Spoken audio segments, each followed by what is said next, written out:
Hey folks, my name is Teo Savior. Thank you so much for stopping by my channel. And if you're here, you're probably interested in my personal tips that I use for my current clients, for you first-time home buyers out there, or even for those buyers who are veteran buyers and are interested in participating in today's market. Stay tuned.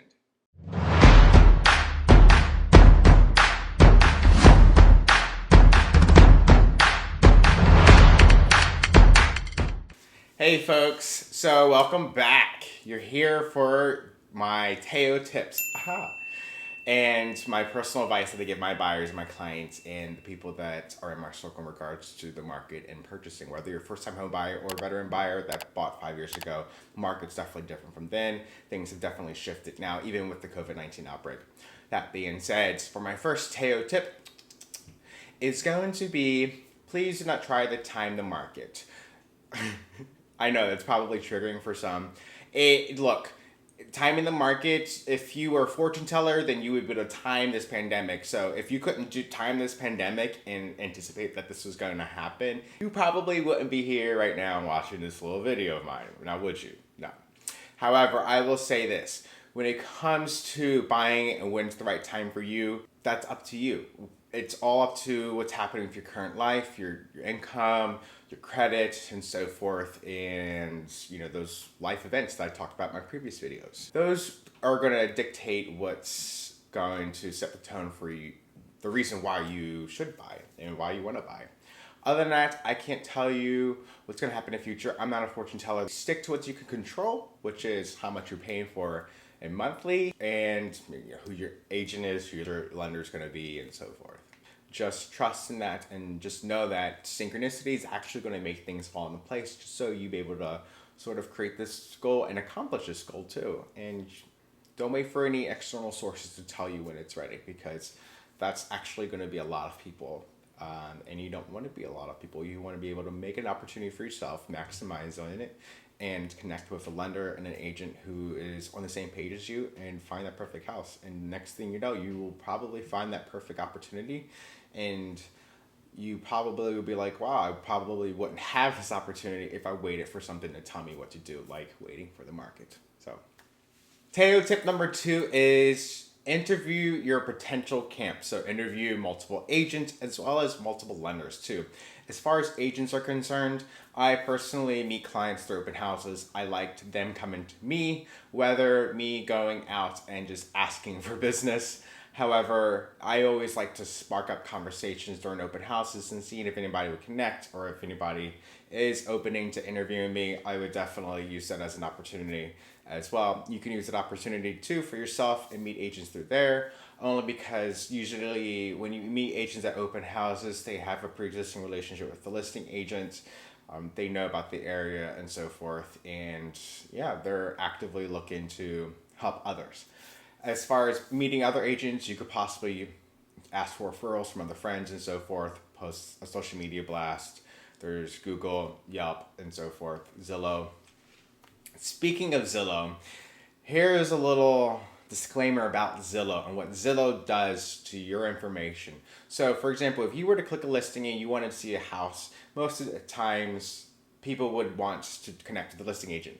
They don't do that. What they do is they give your information to another agent. So that agent has bought stock in market share into a zip code that you were interested in and paid thousands and thousands and thousands of dollars for.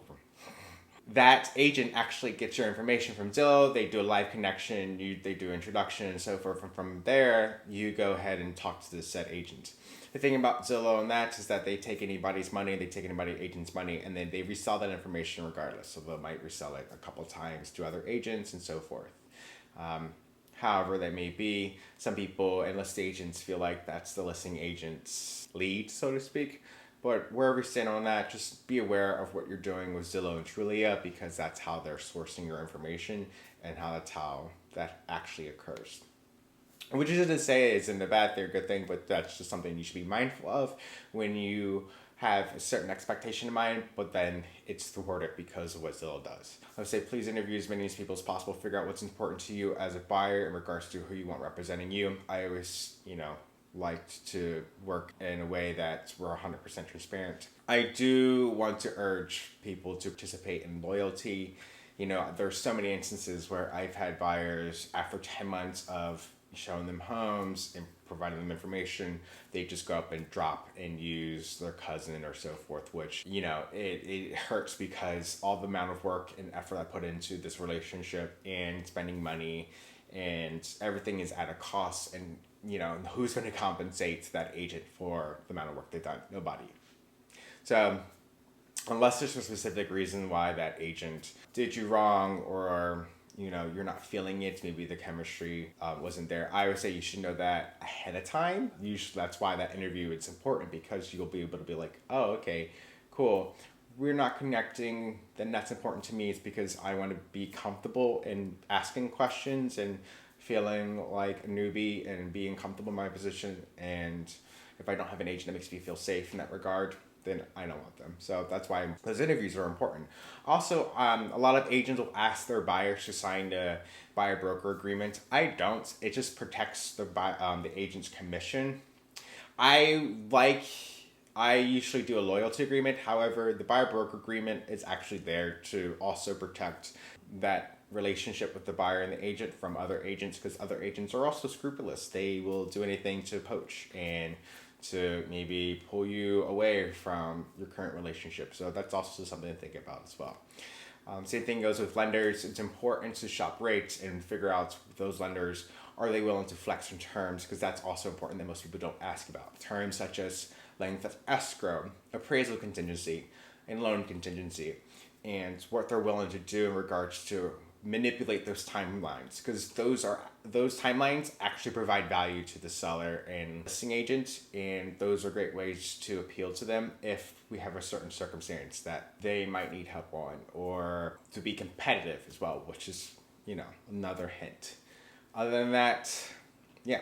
All right, my Teo tip number 3 is understanding costs aside from down payment. So that includes inspection costs, appraisal costs, prepaid taxes, and closing costs. Most people going into the home buying process only think about the down payment. Please think about your closing costs. Your closing costs can be summed up to be about 2 to 3% of the purchase price. So not only your 3.5%, your 3%, or 5%, or 20% down, you also have to account for that 2 to 3% as well. And that includes taxes, prorated taxes, that includes closing fees, escrow fees, title fees, and so forth. That's also a dropped opportunity that most people tend to forget in regards to building up their cushion. Even with the inspections too, inspections can be expensive. For condos, they're about maybe $300 to $500 in my market. And for single family homes, they're about $500 to $700 in my market. And with those inspection fees, they add up because they're just a general inspection. And then there's only so much of the house that they can check and verify.